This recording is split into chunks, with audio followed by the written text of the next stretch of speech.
अस्सलाम वालेकुम दोस्तों, मैं हूं ज़ुहैब हसन। आप देख रहे हैं मेरा YouTube channel exam talks and analysis. तो दोस्तों, हमने डॉन न्यूज़पेपर की सीरीज़ स्टार्ट की हुई है। डेली बेसिस पे हम डॉन न्यूज़पेपर के एडिटोरियल और ओपिनियन पेज को कवर करते हैं। आज हम जस्ट एडिटोरियल को ही कवर करेंगे। तो आइंदा इंशाल्लाह मेरी जो आने वाली वीडियोस होंगे उसमें एडिटोरियल और ओपिनियन दोनों यानी कि जितने भी आर्टिकल्स हैं दोनों पेज के उनको कवर किया जाएगा। सो दोस्तों, हम चलते हैं पहला जो कि हमारा सीन टू के नाम से आर्टिकल है एडिटोरियल का। उसमें पाकिस्तान की बजट के बारे में बात की जा रही है कि जो पाकिस्तान में बजट पेश किया गया था 10 जून को, अब वो बजट पास हो गया कौमी असम्बली से। सो इसके बारे में इस बजट के अंदर बात की जाएगी। देखते हैं कि इस बजट के अंदर डिस्कस किया जा रहा था। दोस्तों, ये टोटल बजट जो था ये 17.6 ट्रिलियन रुपीस का ये बजट पेश किया गया। और इसके अलावा दोस्तों, जो प्राइमरी सरप्लस रखा गया वो 2.4% है। दोस्तों, ये टेक्निकल टर्म्स क्या होती हैं इसके लिए मैंने अलग से एक लेक्चर रिकॉर्ड करके प्ले लिस्ट में जाके आप इकोनॉमी के नाम से वहाँ पे आप उस ऑप्शन पे क्लिक कीजिएगा। अंदर आपको पाकिस्तान में जो बजट पेश हुआ है उस पे और पाकिस्तान की इकोनॉमिक सर्वे पे 2 लेक्चर मिल जाएंगे। वहाँ पे जितनी भी ये टेक्निकल टर्म्स हैं इकोनॉमी के रिलेटेड वो सारी वहाँ पे मैंने समझाई हुई है। सो आप वहाँ पे जाके ये सारा समझ सकते हैं, प्राइमरी सरप्लस, फिस्कल डेफिसिट, ये सारी क्या चीज़ें होती हैं। अच्छा, और इसके अलावा दोस्तों आपको पता है कि हमारा जो आईएमएफ का प्रोग्राम है वो $7 बिलियन का है। और क्लाइमेट फैसिलिटी में हमें जो यानी कि पैसे मिलने हैं वो $1.4 बिलियन है। सो दोस्तों, इन दो चीज़ों के लिए हम पे प्रेशर था कि हम जो प्राइमरी सरप्लस है वो 2.4% रखें। सो आप कह सकते हैं कि अब जो बजट बनता है जब आप आईएमएफ के अंडर होते हैं, यानी कि उस प्रोग्राम के तहत जब आप पैसे ले रहे होते हैं उनसे, देन वो डिसाइड करते हैं कि आपका बजट कैसा होगा। इस वजह से जो प्राइमरी सरप्लस रखा है हमने 2.4%, ये आईएमएफ के कहने पर ही रखा है। सो दोस्तों, कुछ टारगेट सेट किए गए हैं हमने इस बजट के अंदर। हमने कहा कि जो हमारी जीडीपी की ग्रोथ होगी वो 4.2% होगी। दोस्तों, इससे पहले जो पिछले साल थी वो हमने टारगेट 3.6% का रखा हुआ था, लेकिन हम जस्ट 2.7% तक पहुंचे हैं। सो इसका मतलब पिछले साल टारगेट नहीं अचीव हुआ। इस साल हमने 4.2% रख तो दिया है, लेकिन देखते हैं क्या ये अचीव होगा। हालांकि इतना आसान नहीं होगा क्योंकि फॉरेन डायरेक्ट इन्वेस्टमेंट वगैरह तो आ नहीं रही, इंडस्ट्री की ग्रोथ वगैरह तो हो नहीं रही। तो ये इतना आसान नहीं होगा। इसके अलावा जो टैक्स टोटल हमने इकट्ठा करना है इस साल वो 14.1 ट्रिलियन रुपीज है। दोस्तों, जो फिजिकल डेफिसिट होगा वो जस्ट 3.9% होगा। जो नई टैक्सेस इसके अलावा लगाए जाएंगे वो 463 बिलियन रुपीज होंगे। सो दोस्तों, ये टारगेट सेट किए गए हैं इस बजट के अंदर। दोस्तों, इसके अलावा जो एफबीआई की पावर्स हैं उसके बारे में डिस्कस किया जाएगा और क्या उनमें चेंजेस की जाएगी की गई हैं उसके बारे में स्लाइड के अंदर डिस्कस किया जाएगा। दोस्तों, ये सारा मटेरियल मैं वही आपको बता रहा हूँ जो राइटर ने भी उस आर्टिकल के अंदर लिखा हुआ है। सो इसके अलावा एनालिसिस भी बिल्ड करता हूँ, कोई कुछ एडिशनल इन्फॉर्मेशन होती है वो भी आपको प्रोवाइड की जाती है ताकि वो एक आर्टिकल ही नहीं बल्कि वो एक पूरा टॉपिक आपका कवर हो सके। इसके अलावा अगर आप कोई CSS PMS या वन पेपर की तैयारी करना चाहते हैं तो आप मुझसे रब्ता करके, क्योंकि मैं एक एकेडमी को भी रन कर रहा हूँ तो जहाँ पे आपको सब्जेक्ट स्पेशलिस्ट यानी कि प्रोवाइड किया जाएंगे, आप तैयारी भी कर सकते हैं। बिल्कुल फीस स्ट्रक्चर भी जो है वो बिल्कुल मिनिमम है कि आप एक अच्छे तरीके से अपने एग्जाम की तैयारी कर सकते हैं। सो दोस्तों, चलते हैं अपने आर्टिकल पे। इसके अलावा दोस्तों, एफबीआई को कहा गया कि उसने 389 बिलियन रुपीस यानी कि इकट्ठे करने हैं।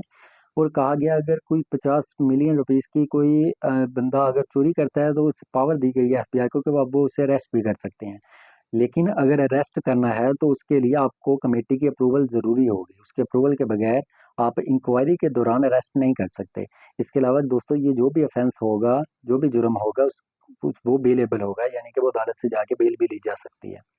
तो इसके अलावा देखते हैं बजट के अंदर पब्लिक रिलीफ कौन सा दिया गया है। दोस्तों, सोलर पैनल पे कहा जा रहा था कि टैक्स लगाना है। जब बजट पेश किया गया तो कहा गया था 18% टैक्स लगाना चाहिए, लेकिन जब पब्लिक प्रेशर आया तो ये कम करके 10% तक कर दिया गया है। इसके अलावा दोस्तों, वो लोग जो एक साल का 600,000 से 1.2 मिलियन तक कमाते हैं, इतने उन वो पहले टैक्स पे करते थे 2.5%, लेकिन अब उसे कम करके 1% तक कर दिया गया है। तो ये एक बेनिफिट है लोगों के लिए। दोस्तों, इसके अलावा मेजर एक्सपेंडिचर्स कौन से हैं हमारे, जो हमने सूद पे यानी कि जो कर्जे लिए हुए हैं उन पे जो सूद वापस करना है वो 8.2 ट्रिलियन रुपीज़ हैं। इसके अलावा डिफेंस के लिए हमने 2.55 ट्रिलियन रुपीज़ रखे हैं। सब्सिडीज देने के लिए हमने जस्ट 1.1 ट्रिलियन रुपीज़ रखे हैं और डेवलपमेंट के लिए हमने 1 ट्रिलियन रुपीज़ रखे हैं, जिसमें हॉस्पिटल, स्कूल्स, सड़कें, कॉलेजेस वगैरह बनाई जाएंगी। और ये डेवलपमेंट का बिल्कुल उतना ही बजट रखा है जितना हमारा पेंशन का है, जितनी अमाउंट हम पेंशन में देते हैं। सो दोस्तों इश्यूज कहाँ पे है, वो कहता है जो मेजर सेक्टर्स थे ना जहाँ पे आपने टैक्स लगाना था, वो दो इंपॉर्टेंट सबसे ज्यादा होते हैं, एक एग्रीकल्चर का और एक रियल एस्टेट का। तो एग्रीकल्चर में जो बड़े बड़े माफिया बैठे हैं, रियल एस्टेट में जो बड़े बड़े माफियाज बैठे हुए हैं, उन पे तो टैक्स लगा ही नहीं है। तो जब उन लोगों से हम टैक्स नहीं लेंगे तो मसला क्या होगा कि मुल्क चलाने के लिए पैसे कम पड़ जाएंगे, फिर आईएमएफ के पास जाना पड़ेगा। तो इसलिए वो कहता है कि बजट तो पेश कर दिया गया है, ये उसी तरह का बजट है जैसे पहले पेश किया गया था, राइट के मुताबिक। इसमें कोई वो जो चेंजेस आनी चाहिए थी, स्ट्रक्चरल चेंजेस, वो नहीं हम लेके आए। इसके अलावा दोस्तों ये जब तक ये चीज़ें नहीं होंगी हमारे मुल्क की इकोनॉमी नहीं बेहतर हो सकती। इस चीज़ों को हमें अंडरस्टैंड करने की ज़रूरत है। सो अगर मैं देख लूँ कि कंक्लूजन क्या है, सो टारगेट्स तो रख दिए गए हैं राइटर के मुताबिक, लेकिन वो रियलिस्टिक नहीं है। आईएमएफ का प्रेशर अभी भी हमें फील हुआ इस बजट के अंदर भी कि बहुत सारी चीज़ें आईएमएफ के कहने पर की गई हैं। सो दोस्तों अगर वो कहता है इशू की बात करूँ कि ट्रू इशू क्या है हमारे मसले का, तो वो हमारी रॉन्ग पॉलिसीज़ है। अगर हम अपनी पॉलिसीज अच्छी बना लें, वो उस टाइम तक अच्छी नहीं होंगी जब तक हम ब्लैकमेल नहीं होंगे माफिया के हाथों। जब जब हम माफिया के हाथों ब्लैकमेल होंगे तो हमारी पॉलिसीज उन्हीं के हक में होंगे, वो अपने मफाद के लिए वो पॉलिसीज जस्ट बनाएंगे। इसके अलावा हमें बोल्ड स्टेप लेने की ज़रूरत है, रिफॉर्म्स करने की ज़रूरत है, ताकि जो लोग करप्ट हैं, जो करप्शन करते हैं, जिन अदारों ने जाके आगे एक टैक्स इकट्ठा करना है, अगर उस निज़ाम के अंदर ही करप्शन है, तो उस सिस्टम के अंदर ही बंदे करप्ट बैठे हुए हैं, तो वो क्यों जाके नीचे से अपना टैक्स इकट्ठा करके लाएंगे जब उन पे चेक एंड बैलेंस नहीं होगा। सो ये चेक एंड बैलेंस करने की ज़रूरत है। दोस्तों दूसरा हमारा एडिटोरियल का टॉपिक है प्रेटिव बिहेवियर के नाम से। इसमें हम देखेंगे कि इंडिया पाकिस्तान को आइसोलेट करना चाह रहा था, लेकिन उसकी एफर्ट बिल्कुल कामयाब नहीं हो रही। तो देखते हैं कि इसके अंदर हम क्या राइटर डिस्कस करता है। दोस्तों एससीओ, शंघाई कारपोरेशन ऑर्गेनाइजेशन की मीटिंग अभी हुई है चाइना के शहर किंगडाओ के अंदर, जहाँ पे ये जो एससीओ के मेंबर्स थे उनके डिफेंस मिनिस्टर्स की ये मीटिंग थी। सो इंडिया अब कोशिश तो कर रहा था कि जो पहलगाम का अटैक हुआ है इंडिया के अंदर, उसका पाकिस्तान के साथ तलक जोड़ दिया जाए कि ये पाकिस्तान ने करवाया है। लेकिन वो एंटी पाकिस्तान स्टेटमेंट, यानी कि वो जो ज्वाइंट डिक्लेरेशन था, उसमें लिखवाना तो चाहता था, लेकिन ऐसा हो नहीं सका क्योंकि पाकिस्तान ने ये होने नहीं दिया। सो दोस्तों देखते हैं कि इंडिया ने स्टेटमेंट क्या जो वहाँ पे स्पीच की गई, उसमें इंडिया का क्या मौकफ था। इंडिया ने पाकिस्तान का नाम तो नहीं लिया, लेकिन उसने बोला कि कुछ कंट्रीज ऐसे हैं जो क्रॉस बॉर्डर टेररिज्म करते हैं और इसके जरिए, यानी कि वो टेररिज्म को as a political tool use करते हैं। बात वो पाकिस्तान की करना चाह रहे थे, लेकिन जो इंडिया का ये जो इल्जाम था कि ये जो पहलगाम का वाकया है हुआ है, ये जो दहशतगर्दी हुई है जिसकी सब ने मजम्मत की है, लेकिन इसका ताल्लुक जो पाकिस्तान के साथ जोड़ा जा रहा था, इसे हर किसी ने रिजेक्ट किया है। ये नहीं इंडिया की किसी ने बात मानी।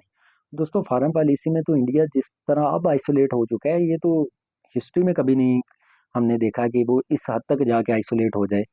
कि अभी जो पाकिस्तान और इंडिया की कशीदगी रही है, पाकिस्तान के साथ आके चाइना खड़ा हुआ, आप देखें अजरबैजान, ईरान, तुर्की, इन और इवन के रशिया अमेरिका जो समझे जाते थे कि इंडिया का साथ देंगे, लेकिन वो भी न्यूट्रल ही रहे। सो इंडिया तो बिल्कुल यहाँ से, अगर फॉरेन पॉलिसी में देखूं तो नरेंद्र मोदी मोदी की जो भी पॉलिसी रही है उसने बिल्कुल उसे आइसोलेट कर दिया। सो दोस्तों यहाँ पे बताना चाह रहा है कि इंडिया का जो प्रीवियस बिहेवियर था वो भी कुछ अच्छा नहीं था।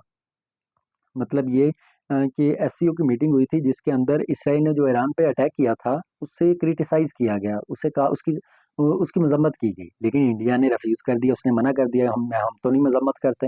तो आप देखेंगे यहाँ पे भी कैसे कि गलत सही तो खैर कंट्रीज में वैसे भी नहीं होता, मफाद ही होते हैं, लेकिन इंडिया की गलत पॉलिसी की वजह से वो कैसे आइसोलेट होता जा रहा है। अब सार्क जो है, south Asian association for regional corporation, ये आज अगर इनफेक्टिव है तो ये किस वजह से है? ये इंडिया की वजह से है दोस्तों। आखिरी जो सार्क की समिट हुई थी 2014 के अंदर हुई थी नेपाल के अंदर। आप देखें कि 2014 के बाद 2016 में पाकिस्तान में होनी थी, इस्लामाबाद में। लेकिन होता क्या है कि वो समिट कैंसिल कर दी जाती है, वजह इंडिया आने से इनकार कर देता है कि हम तो नहीं पाकिस्तान जाएंगे। आप देखें कि इंडिया किस तरह से यानी कि as a political tool use कर रहे हैं रीजनल ऑर्गेनाइजेशंस को भी, जिनका मकसद ही ये होता है इन ऑर्गेनाइजेशन का कि आपके खत्ते के अंदर पीस हो, आपकी इकोनॉमी की ग्रोथ हो। लेकिन इसके बावजूद देखें कि इंडिया किस तरह से जो इस खत्ते की, इस रीजन की जो यूनिटी है उसे नुकसान पहुंचाने की कोशिश कर रहा है। सो पाकिस्तान ने तो हमेशा, पाकिस्तान का स्टांस की अगर मैं बात करूं तो पाकिस्तान ने तो हमेशा पीसफुल डायलॉग की बात की है। उसने कहा था हम इंडिया के साथ पीसफुल डायलॉग के लिए तैयार हैं, लेकिन इंडिया हमेशा कॉपरेशन के लिए रिफ्यूज करता रहा है।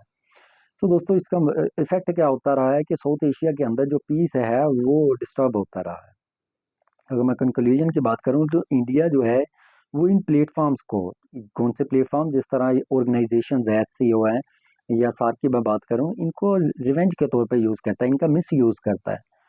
सो अगर आपने मसलों का हल चाहना है, अगर इंडिया भी चाहता है, तो एंड रिजल्ट क्या है दोस्तों? डायलॉग ही तो है। डायलॉग के जरिए ही अमन होगा, डायलॉग के जरिए ही प्रोग्रेस होगी। आप देखिए दुनिया में जहाँ कहीं भी जंगे होती हैं, जंगों का खात्मा कब होता है? जब आके बैठा जाता है, टेबल टॉक्स की जाती है। सो क्यों, जब आखिर में आके बैठना ही आपने टेबल टॉक्स पे है, तो फिर आप अपने मसलों का हल जंगों के बजाय आप सफारतकारी से निकालेंगे। क्योंकि उसका उसका नुकसान ये है, आजकल टेक्नोलॉजी की ग्रोथ हो चुकी है। आजकल तो अगर जंग लगती है तो तबाही है, आपको किसी मुल्क में जाने की भी नहीं ज़रूरत, अपने मुल्क में बैठ के आप तबाही फेर सकते हैं। सो इसलिए इन चीज़ों को समझने की ज़रूरत है।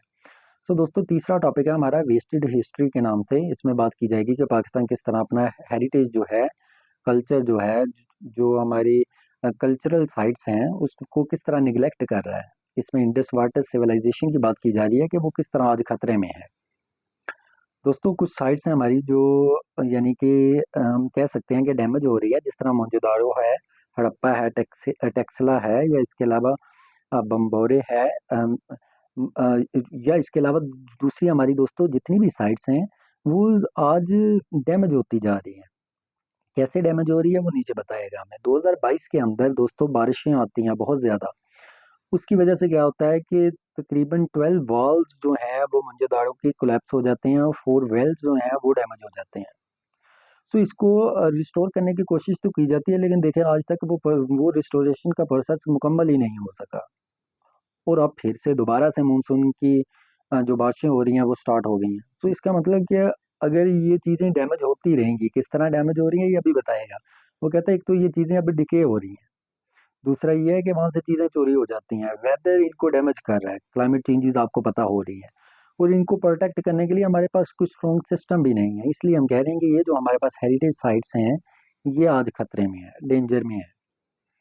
सो देखते हैं कि हमें क्या एक्शन लेने की ज़रूरत है। दोस्तों, वो राइटर में ये कहता है कि हमें आर्कियोलॉजी एक्सपर्ट्स को हायर करने की ज़रूरत है, हमें यूनेस्को और ग्लोबल स्पेशलिस्ट के साथ कॉपरेट करके, यानी कि मिल के काम करने की ज़रूरत है। हमें इन साइट्स को प्रिजर्व करने की ज़रूरत है, क्योंकि अगर ये साइट प्रिजर्व होंगी तो बहुत से लोग इन्हें देखने के लिए आते हैं। सो आपकी इकोनॉमी को बूस्ट मिलेगा और आपकी ग्रोथ होगी।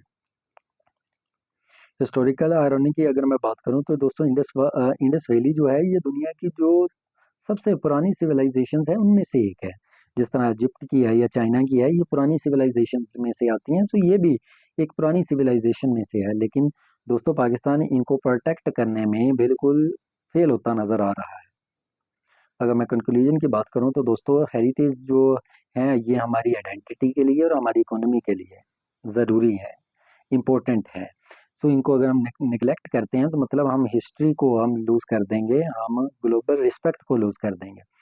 सो नाउ हमें इस चीज़ की ज़रूरत है कि हमें एक्शन लेने की ज़रूरत है, ताकि हम पाकिस्तान की जो हिस्ट्री है, ये जो पाकिस्तान की ये जो असासे हैं, इनको हम प्रोटेक्ट कर सकें। सो दोस्तों, ये हमारा आज का लेक्चर था। अगर आप मेरी वीडियो आपको पसंद आई हो तो काइंडली इसे सब्सक्राइब लाजमी कीजिएगा, अपने दोस्तों के साथ शेयर कीजिएगा, ताकि डेली बेसिस पे आपको इस तरह की वीडियो मिल सके।